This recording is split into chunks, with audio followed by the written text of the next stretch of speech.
Hello everyone, welcome to my mini blog. তো আমি মায়ের সাথে একটু বাইরে গেছিলাম, মায়ের কাজ ছিল।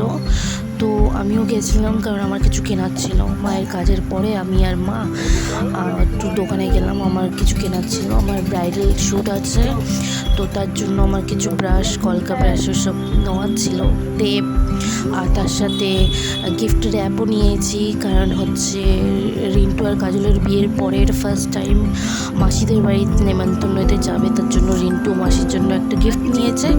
তো ওইটাই প্যাকিং করবো বলে গিফট র্যাপ ওইসব নিয়েছি। এই বাড়ি এসে গিয়ে দেখাচ্ছে এই ব্রাশ দুটো নিয়েছি আমার ব্রাইডাল শ্যুটের জন্য। আর এই গিফটের র্যাপটা রেভানটা নিয়েছি মাসির গিফটের র্যাপ করবো বলে, প্যাকিং করবো বলে। এই সালোয়ারটা নিয়েছে রিন্টু, যেহেতু বিয়ের পরে ফার্স্ট টাইম যাচ্ছে মাসির বাড়িতে, তো আমাদের নিয়ম আছে কিছু, তার জন্য। তো একটা ছোটো মিনি ব্লগ, টাটা।